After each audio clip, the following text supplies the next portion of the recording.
అదే RTV app వార్తల్ని క్షణాల్లో చదివే అవకాశం ఉంటుంది. ఒక న్యూస్ పేపర్, ఒక టెలివిజన్ ఛానల్ మీ చేతుల్లో ఎప్పుడూ ఉంటాయి.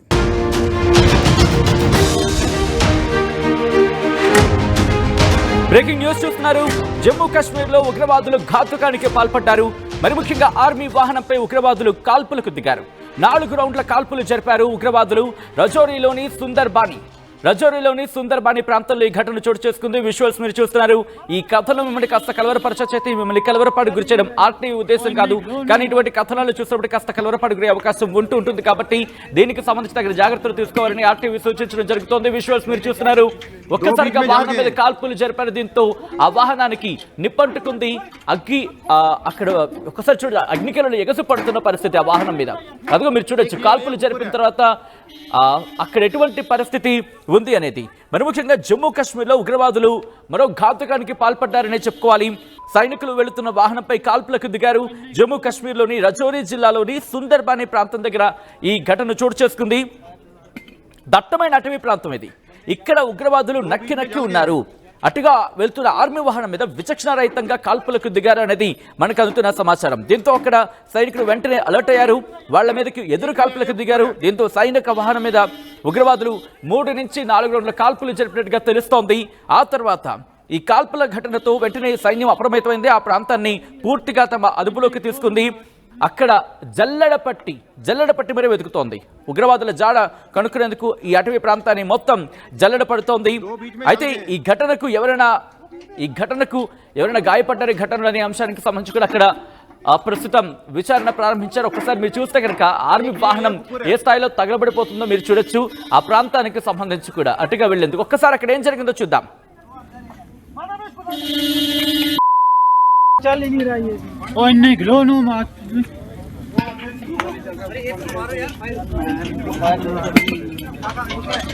बंदे जल के बीच में भी 2 बीच में जल गए हैं। वो बीच में मारो मार को भर दो बंदा यार एक ये है, एक ऊपर है।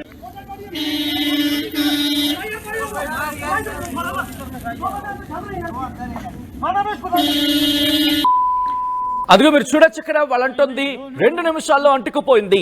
2 నిమిషాల్లోనే మంటలు అంటుకున్నాయంటూ కూడా వాళ్ళు చెప్తున్నారు. దాంతోపాటు అక్కడ మీరు చూస్తే కనుక ఏ స్థాయిలో అక్కడ ప్రమాదం జరుగుతుందో అర్థం చేసుకోవచ్చు. మరి ముఖ్యంగా ఆర్మీ వాహనానికి సంబంధించి అప్పటికే ఫుల్ ఫ్లెడ్జ్డ్గా అది ప్రొటెక్టివ్గా ఉంటుంది. అంటే పూర్తిగా రక్షణాత్మకంగా ఉంటుంది. అక్కడ మీరు చూస్తే కనుక ఆ డోర్ లాక్ చేయగానే అక్కడ ఉన్న మెటీరియల్ దాంట్లో కాలిపోతుంది. మీరు చూడొచ్చు. పూర్తిగా దట్టమైన ప్రాంతం చుట్టూతో మీరు చూస్తే కనుక అఫ్కోర్స్ అక్కడ మంటలున్న విజువల్స్, ఫైర్ ఎక్స్టింగ్విషర్ కి సంబంధించి కూడా లైవ్ విజువల్స్ మీరు చూస్తున్నారు. ఆర్టీవీ స్క్రీన్ మీద అక్కడికి పెద్ద ఎత్తున సైన్యం చేరుకుంది. ఆ ప్రాంతాన్ని ఆధీనంలోకి తీసుకుంది, తమ అదుపులోకి తీసుకుంది. పూర్తిగా జరగబడుతుంది. ఆర్టీవీ స్క్రీన్ మీద ఎక్స్క్లూసివ్ విజువల్స్ మీరు చూస్తున్నారు. ఇప్పుడు సైన్యం పెద్ద మొత్తంలో అక్కడికి చేరుకుంది. అదిగో అలాంటి వాహనంతో వాళ్ళు వెళ్తూ ఉంటారు. వెళుతున్న సందర్భంలో ఆర్మీ వాహనానికి సంబంధించి ఉగ్రవాదులు కాల్పులకు తెగబడ్డారు. ఒక్కసారిగా ఆ వాహనం మీద వాళ్ళు దాడులకు దిగారు.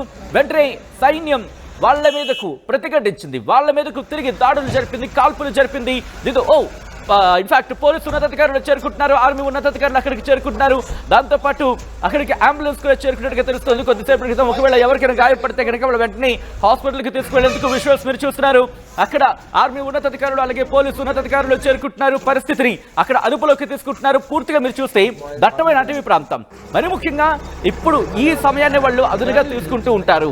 ఎందుకంటే మీరు చూస్తే కనుక ఇక్కడి నుంచి కొన్ని రోజులు అయిపోతాయి. ఎందుకంటే ఇక్కడ కాస్త మంచు అనేది తగ్గిపోతూ ఉంటుంది. మంచు అనేది తగ్గిపోయిన తర్వాత ఆకులు రాలిపోయే పరిస్థితి ఉంటుంది. సో ఇక్కడ ఈ సందర్భం అంటే మరి ముఖ్యంగా జనవరి నుంచి ఫిబ్రవరి మార్చ్ వరకు వాళ్ళు ఫిబ్రవరి మార్చికి సంబంధించి ఈ టైం ఉంటుంది కదా, దీన్ని అడ్వాంటేజ్ తీసుకునే ప్రయత్నం చేస్తూ ఉంటారు. ఈ నేపథ్యంలో దట్టంగా ఉండడంతో వారిని పట్టుకోవడం కూడా కష్టం అవుతుంది. ఆ సమయాన్ని కీలకంగా ఎంచుకుంటూ ఉంటారు. ఆ సమయాన్ని అదును చూసుకొని దాడులకు దిగే పరిస్థితి ఉంటుంది. ఈ మాటకు నేను ఒక మాట చెప్పాలనుకుంటున్నాను. ఎందుకంటే మీరు గమనిస్తే కనుక అక్టోబర్ నెల నుంచి ఇటు ఆర్మీ వెహికల్స్ మీద వీళ్ళ కాల్పులు ఎక్కువ అవుతున్నాయి, ఉగ్రవాదుల కాల్పులు ఎక్కువ అవుతున్నాయి. అక్టోబర్లో జరిగింది, నవంబర్లో జరిగింది, మళ్ళీ డిసెంబర్ లేదు, జనవరి లేదు, మళ్ళీ ఫిబ్రవరి. ఈ మధ్యలో చిన్న ప్రతిఘటనలకు సంబంధించి మనం వింటూనే ఉంటాం. కానీ అక్టోబర్లో దాడి జరిగిన సందర్భాన్ని గురించి మాట్లాడుకున్నాం, ఆ తర్వాత నవంబర్కి సంబంధించి మాట్లాడుకున్నాం, మళ్ళీ ఇప్పుడు ఫిబ్రవరి. ఈ నేపథ్యంలోనే అంటే ఈ పీరియడ్ ఏదైతే ఉంటుందో మరి ముఖ్యంగా మంచు బాగా కురుస్తూ ఉంటుంది అక్కడ. దాంతోపాటు ఆ ప్రాంతం అటవీ ప్రాంతం అంతా కూడా పచ్చగా ఉంటుంది. సో ఈ సమయాన్ని వాళ్ళు అడ్వాంటేజ్గా తీసుకోవాలనుకుంటూ ఉంటారు. ఈ నేపథ్యంలోని అటుగా వెళుతున్న సైనిక వాహనాల మీద కాల్పులకు తెగబడ్డారు. మీరు చూడొచ్చు పూర్తిగా అక్కడ ఆ పరిస్థితిని జల్లెడ పడుతోంది ఆర్మీ. ఎక్కడ ఉన్నారు, ఎక్కడ నక్కారు అనే అంశానికి సంబంధించి ఎటు వెళ్ళారు, ఎలా వెళ్ళారు, ఎందుకు వచ్చారు, ఎలా వచ్చారు, ఎక్కడి నుంచి వచ్చారు, మరి ముఖ్యంగా మీరు గమనిస్తే కనుక ఆర్మీ వెహికల్స్ వెళ్తున్న సందర్భంలో ప్రతి అడుగుని కూడా క్షుణ్ణంగా పరిశీలించుకుంటూ వెళ్తూ ఉంటారు.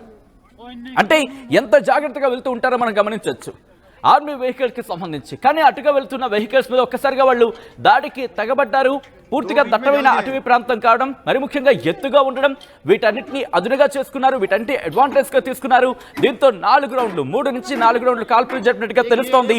గత అక్టోబర్ కావచ్చు, నవంబర్లో కావచ్చు, ఇన్ఫాక్ట్ అక్టోబర్కి సంబంధించి కూడా ఇక్కడ మాట్లాడుకున్న సందర్భం గత అక్టోబర్ 28, 27, 28 ఆ ప్రాంతంలో ఈ ఘటన చోటు చేసుకుంది.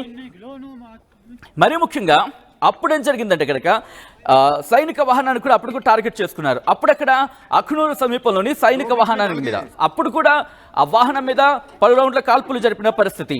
ఎప్పుడైతే కాల్పులు జరిపారో వెంటనే సైనికులు కూడా అప్రమత్తమయ్యారు. అప్పుడు కూడా ఉగ్రవాదులకు సంబంధించి వాళ్ళని పట్టుకునేందుకు వెంటనే సర్చ్ ఆపరేషన్ ప్రారంభించారు. ఆ ప్రాంతాన్ని కూడా అదుపులోకి తీసుకున్నారు. చుట్టుపక్కల ముష్కరుల కోసం గాలింపు చర్యను వేగవంతం చేసిన పరిస్థితి. మరి ముఖ్యంగా ఆ నేపథ్యంలో అప్పుడు వైట్ నైట్ కార్ప్స్ ఒక ప్రకటన కూడా రిలీజ్ చేస్తుంది. దాంట్లో ఏమని పేర్కొంది, అఖ్నూర్ సుందర్బని సెక్టర్లోని ఇది కూడా సుందర్బని సెక్టర్లోని అసన్ సమీపంలో సైనిక కాన్వాయ్ మీద ఉగ్రవాదులు కాల్పులు జరిపినట్టు చెప్పుకొచ్చింది. ఈ దాడిని సైనికులు సమర్థవంతంగా తిప్పికొట్టారంటూ చెప్పుకొచ్చింది. అయితే ఆ సందర్భంలో ఎవరికి గాయాలు కాలేదంటూ చెప్పుకొచ్చింది. సో ఇక్కడ వరుసగా టార్గెట్ చేసుకుంటూ వస్తున్నారు ఉగ్రవాదులు. ఒకసారి మీరు చూస్తే కనుక ప్రస్తుతం అక్కడ సైనికులు పెద్ద ఎత్తున చేరుకొని జల్లెడ పడుతున్నారు ఉగ్రవాదుల ఆచూకీ కోసం. ఒక్కసారి ఈ రోజు జరిగిన ఘటనకు సంబంధించి ఆ స్పాట్ లో ఏం జరిగింది, ఎటువంటి కాన్వర్సేషన్ జరుగుతుందో చూద్దాం. दो बीच में जल गए हैं। वो बीच में मारो मार सुधर दो बंदा यार, एक ये है, एक ऊपर है।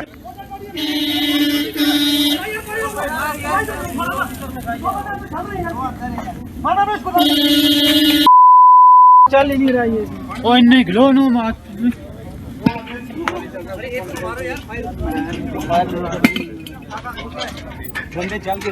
दो बीच में जल गए हैं। वो बीच में मारो मार सुधर ఒక్కసారి ఆలోచించే ప్రయత్నం చేయండి. ఆ వెహికల్లో మీరు నేను ఉన్నా एक ये है, एक ऊपर है। మనం ఈరోజు ఇంత ప్రశాంతంగా నేను ఇక్కడ వార్తలు చదువుతున్నాను, ఇంత ధైర్యంగా ఇంత సెక్యూర్డ్గా వార్తలు చదువుతున్నాను, మీరంత సెక్యూర్డ్గా చూడగలుగుతున్నారు, లేకపోతే మీ పనులు మీరు స్వేచ్ఛగా చేసుకోగలుగుతున్నారంటే కనుక ఆ బోర్డర్లో ఉండి కాపాడుతున్న సైనికులకు సంబంధించి. కానీ అలాంటి ప్రాణాలు చూడండి, ప్రతిరోజు రిస్క్. వాళ్ళు వెళుతున్న వాహనం రిస్క్, వాళ్ళు అడుగులేస్తున్న ప్రాంతం రిస్క్. ప్రతి క్షణం కూడా ఉగ్రవాదులు వాళ్ళని టార్గెట్ చేస్తూ వాళ్ళ టార్గెట్ని ఛేదిస్తూ వాళ్ళ నుంచి తప్పించుకుంటూ దేశాన్ని కాపాడుతున్న ఆ సైనికులకు సంబంధించిన ఆ సిచ్యువేషన్ మీరు చూడొచ్చు. అయితే ఈరోజు జరిగిన ఘటనకు సంబంధించి వెంటనే రియాక్ట్ అయింది సైన్యం. ఎక్కడ కూడా విడిచిపెట్టలేదు. ఆ ఉగ్రవాదులకు సంబంధించి జల్లెడ పడుతోంది. మరి ముఖ్యంగా ఇటు ఆర్మీ ఉన్నతాధికారులు అక్కడికి చేరుకుంటున్నారు, దాంతోపాటు పోలీసు ఉన్నతాధికారులు అక్కడికి చేరుకుంటున్నారు. అక్టోబర్ నుంచి మార్చ్ ఈ ప్రాంతం చాలా పచ్చగా ఉంటుంది. అటవీ ప్రాంతం పూర్తిగా దట్టంగా ఉంటుంది. దాన్ని అడ్వాంటేజ్ తీసుకున్న సందర్భం ఒకసారి మీరు చూస్తే ఆ విజువల్ కాస్త నిప్పులు అవి ఉన్నాయి కాబట్టి మేము మీకు బ్లాక్ అండ్ వైట్లో చూపించడం జరుగుతుంది. మీరు చూడొచ్చు ఫైర్ ఎక్స్టింగ్విషర్ని కూడా వాళ్ళు తీసుకెళ్లి ఆర్పే ప్రయత్నం చేస్తున్నారు. మంటలు ఎక్కడి నుంచి ఏ స్థాయి వరకు వెళ్ళాయి అంటే వేగంగా వెళ్తున్న వాహనం మీద టార్గెట్ చేశారు. దాంతో మంటలు అంటుకున్న పరిస్థితి చూడండి. కంటి మీద కునుకు లేకుండా వాళ్ళు వెళుతున్న సందర్భంలో బహుశా చిన్న కునుకు వేస్తూ ఉండుండొచ్చేమో. అలాంటిది ఒక్కసారిగా కాల్పులు జరిపిన వెంటనే అలర్ట్ అయ్యారు, వెంటనే దిగారు, ఆ ప్రాంతాన్ని అదుపులోకి తీసుకున్నారు. ప్రతి క్షణం దేశం కోసం, దేశ రక్షణ కోసం. ఒకసారి మీరు చూస్తే కనుక అంత ఎత్తైన ప్రాంతం, మనిషి జాడెక్కడ ఉండదు, కానీ వాళ్ళు వెళ్ళాలి, దేశాన్ని రక్షించాలి అనే ఒకే ఒక జిజ్ఞాస, అదే ఒక కోరిక, అదే ఒక తపన, అదే ఒక ఆత్మవిశ్వాసంతో వాళ్ళు ముందుకు వెళ్తున్న సందర్భంలో ఉగ్రవాదులు 1, 2, 3, 4 సార్లు కాల్పులు జరిపి ఆ వాహనాన్ని అటాక్ చేస్తూ ఉంటే ఒక్కసారిగా వాళ్ళు అక్కడ దిగి ఆ ప్రాంతాన్ని అదుపులోకి తీసుకొని వాళ్ళ మీద ఎదురు కాల్పులు చేసి ఎస్ ఇది మేమంటే మా పౌరుల ప్రాణాలను కాపాడడానికి మేము బోర్డర్లో మేము ఉన్నాం అని వాళ్ళు ఇచ్చిన సందేశం కింద భావించవచ్చు. ఎందుకంటే ఒకసారిగా ఆలోచించండి, ఒక వాహనంలో మీరు నేను వెళ్తున్నాను అనుకుందాం, మనకు ఎవరైనా చిన్న రాయిచ్చి కొడితే మనం ఏం చేస్తాం? సాధారణంగా కారులో దాక్కుని పోయే ప్రయత్నము, లేకపోతే సాధారణంగా ఫస్ట్ మనం ప్రొటెక్ట్ చేసుకునే ప్రయత్నం చేస్తూ ఉంటాం. కానీ సైనికులు అలా కాదు. వాళ్ళ మీద దాడులు జరిగాయంటే వెంటనే ప్రతిఘటిస్తారు, తమ ప్రాణాలను పణంగా పెట్టి. వాళ్ళ కోసం కాదు, దేశం కోసం, దేశవాసుల కోసం తమ ప్రాణాలను పణంగా పెట్టి. సో ఒక్కసారి గుర్తు చేసుకునే ప్రయత్నం చేద్దాం. ఎందుకంటే ఈ ఘటనకు సంబంధించి ఎవరికి గాయాలయ్యాయి, లేకపోతే ఎవరైనా అమరులయ్యారా, అలా కాకూడదని కోరుకోవాలి మనస్ఫూర్తిగా. ఎవరికి ఏం కాలేదు యాజ్ ఆఫ్ నౌ. చిన్న చిన్న గాయాలైనట్టుగా తెలుస్తోంది. అయితే ఆ డీటెయిల్స్ ఇంకా రావాల్సి ఉంది. ఆ విజువల్స్ మీరు చూస్తున్నారు. ఒక్కసారిగా ఈ ఘటన ఇంకోసారి షాక్కి గురి చేస్తుంది. అక్టోబర్, నవంబర్ ఈ మధ్య కూడా కాల్పులు జరుగుతూనే ఉన్నాయి. అక్కడ ప్రతిఘటిస్తూనే ఉన్నారు. దాంతోపాటు అక్కడ ఇప్పటికే సైనికులు మృత్యువాత పడుతున్నారు. రోజు జరిగే ఘటన నేపథ్యంలో అక్టోబర్ సంబంధించి మాట్లాడుకుంటేనే దాదాపుగా ఆ మధ్య జరిగిన కాల్పుల సందర్భంలో దాదాపు 11 మంది ప్రాణాలు కోల్పోయారు ఆ ప్రతిఘటనలలో. అంటే అర్థం చేసుకోవచ్చు ప్రస్తుతం అక్కడ ఎటువంటి పరిస్థితులు ఉన్నాయనేది. అయితే ఈ ఘటన ఒక్కసారిగా షాక్ గురి చేస్తున్న అందరినీ. ఈ ఘటన మీద కేంద్ర హోంశాఖ కూడా ఎప్పటికప్పుడు పర్యవేక్షిస్తున్నట్టుగా తెలుస్తోంది. ఏం జరిగింది, ప్రమాద తీవ్రత ఏ స్థాయిలో ఉంది, ఎక్కడ కూడా ఉగ్రవాదులు ఉంటే వదిలిపెట్టేదే లేదంటూ కూడా కేంద్ర హోంశాఖ చెబుతూ వస్తోంది. ఈ నేపథ్యంలో ఒక్కసారి ఈరోజు జరిగిన ఘటనా ప్రదేశంలో ఎటువంటి పరిస్థితులు ఉన్నాయో చూద్దాం. ఈ కథలు మీద కాస్త కలవరపరచొచ్చు. అయితే మిమ్మల్ని కలవరపడి గురించడం ఆర్టీ ఉద్దేశం కాదు, కానీ ఇటువంటి కథనాలు చూసినప్పుడు కాస్త కలవరపడే అవకాశం ఉంటుంటుంది. కాబట్టి దీనికి సంబంధించి తగిన జాగ్రత్తలు తీసుకోవాలని ఆర్టీవీ సూచించడం జరుగుతోంది.